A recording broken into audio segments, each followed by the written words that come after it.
नमस्कार दोस्तों, आज हम इस वीडियो में आपके साथ डिस्कस करेंगे वाट गवर्नर के बारे में।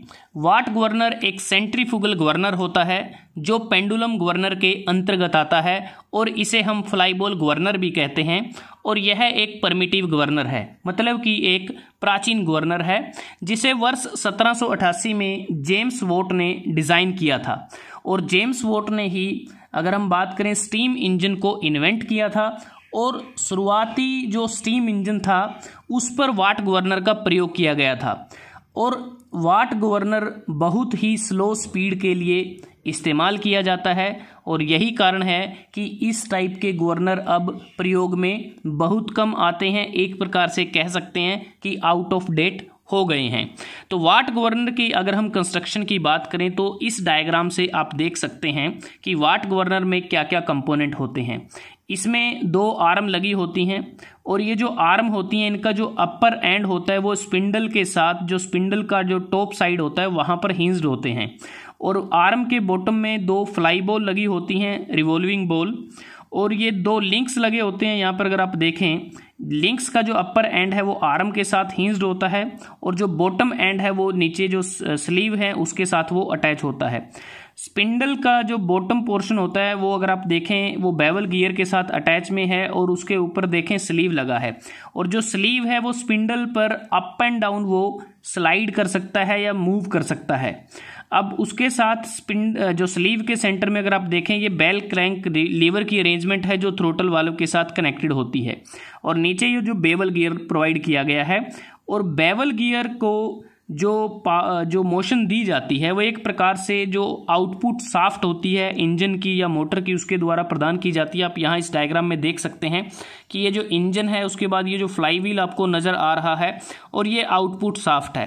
तो इसके माध्यम से जो मोशन है वो बेवल गियर को प्रोवाइड की जाती है और बेवल गियर से उस मोशन को स्पिंडल पर ट्रांसमिट किया जाता है, फिर स्पिंडल रोटेट करता है। तो इस प्रकार की अरेंजमेंट रहती है।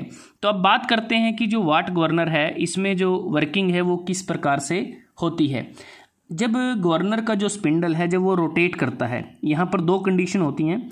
या तो जो फ्लाई बॉल हैं वो आउटवर्ड डायरेक्शन में वो कह सकते हैं रिवॉल्व करेंगी और ये सारी जो फ्लाई बॉल रिवॉल्व करती हैं वो सेंट्रीफ्यूगल फोर्स के कारण करती हैं। या तो वो आउटवर्ड डायरेक्शन में रिवॉल्व करेंगी या फिर वो इनवर्ड डायरेक्शन में रिवॉल्व करेंगी। इसके लिए दो कंडीशन होती हैं। वो दोनों कंडीशन डिपेंड करती हैं कि हमारे इंजन पर लोड कितना लगा है। पहली कंडीशन की अगर हम बात करें, जब हमारी ज़रूरत होती है कि जो थ्रोटल वाल्व है वो पार्शियली ओपन हो जाए, वो तभी होता है जब इंजन पर लोड बढ़ जाता है। और इंजन पर लोड बढ़ने के कारण इंजन की जो स्पीड है वो कम हो जाती है और हमें ऐसी कंडीशन में फ्यूल की सप्लाई को इंक्रीज़ करना होता है, बढ़ाना होता है।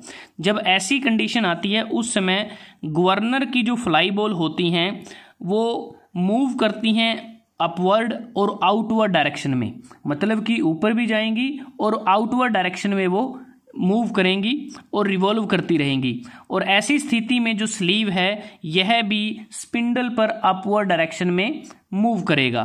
तो इस प्रकार से इसकी रोटेशन होती है जिसके परिणाम स्वरूप क्या होगा, हमारा जो थ्रोटल वाल्व है वो पार्शियली ओपन हो जाएगा और फ्यूल की जो सप्लाई है वो बढ़ जाएगी।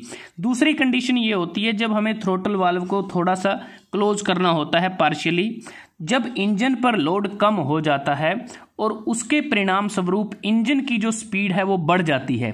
तो ऐसी कंडीशन में हमें फ्यूल की सप्लाई को कम करना होता है। तो इस कंडीशन के दौरान जो फ्लाई बॉल होती हैं वो इनवर्ड मूव करती हैं और जब वो इनवर्ड मूव करेंगी हमारा जो स्लीव होता है ये डाउनवर्ड डायरेक्शन में स्पिंडल पर मूव करेगा। और इस प्रकार क्या होगा कि जो थ्रोटल वाल्व है बेल क्रैंक लीवर के माध्यम से वो पार्शियली क्लोज हो जाएगा और फ्यूल की जो सप्लाई है वो कम होगी। तो इस प्रकार हम कह सकते हैं कि जो वाट गवर्नर है यह इंजन की स्पीड को आवश्यकता अनुसार नॉर्मल लिमिट तक एडजस्ट करता है। एक प्रकार से मीन जो स्पीड होती है इंजन की उसको मेंटेन करने में मदद करता है। अगर हम बात करें जो वाट गवर्नर हैं वो बेसिकली जो अपर आर्म होती है उसकी पोजीशन के आधार पर वो तीन टाइप के होते हैं। अभी जो डायग्राम में आपको नज़र आ रहा है ये पिंड आर्म टाइप गवर्नर है, क्योंकि ये जो आर्म्स हैं ये एक ही पॉइंट पर, यहाँ जो टॉप साइड है स्पिंडल की यहाँ पर हिंज्ड होती हैं। दूसरा होता है ओपन आर्म टाइप। उसमें ये होता है कि ये जो आर्म है वो यहाँ तक होती है और ये आर्म यहाँ तक होती है, और उसके बाद एक इस तरह से उनको आपस में जोड़ा जाता है एक अलग से लिंक प्रोवाइड करके। ये ओपन आर्म टाइप होती हैं। और जो क्रॉस्ड आर्म टाइप होती हैं उसमें ये जो आर्म है वो एक दूसरे को क्रॉस करती हैं। तो ये 3 टाइप होते हैं। अपर आर्म की पोजीशन के आधार पर आवश्यकता अनुसार इनको यूज़ किया जाता है। तो अब बात करते हैं कि जो वाट गवर्नर है इसकी जो एप्लीकेशन है वो क्या क्या एप्लीकेशन इसकी हो सकती हैं।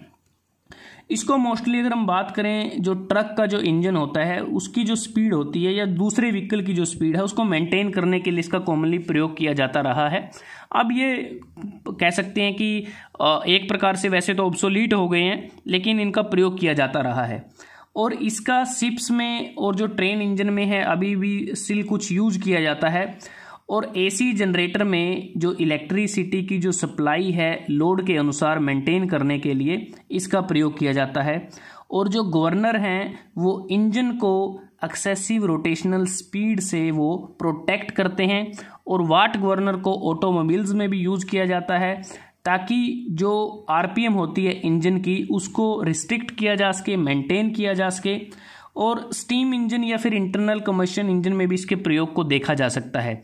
लेकिन फिर वही बात कि ये जो इंजन है ये स्लो स्पीड, ये जो गवर्नर हैं ये स्लो स्पीड इंजन के लिए ही उपयुक्त हैं, क्योंकि हाई स्पीड पर जो हाइट होती है गवर्नर की वो कम हो जाती है। और जो वाट गवर्नर होता है वो सेटिस्फैक्टरली अपनी परफॉर्मेंस देता है। वो जो स्पीड रेंज रहती है तकरीबन 60 से 80 आरपीएम के बीच में। और एक प्रकार से जो वाट गवर्नर है वो हाई स्पीड के लिए सूटेबल नहीं रहता। तो दोस्तों आज हमने इस वीडियो में आपके साथ डिस्कस किया वाट गवर्नर के बारे में, जो एक सेंट्रीफ्यूगल गवर्नर है और पेंडुलम गवर्नर के अंतर्गत आता है, और एक प्रकार से सिंपल कोनिकल गवर्नर है। अगर आपको ये वीडियो अच्छा लगा आप इसको लाइक कर सकते हैं, शेयर कर सकते हैं अपने दोस्तों के साथ, स्टूडेंट्स के साथ, और चैनल को सब्सक्राइब करना ना भूलें। जल्दी हाजिर होते हैं एक नए वीडियो के साथ। तब तक के लिए धन्यवाद। आपका दिन शुभ रहे।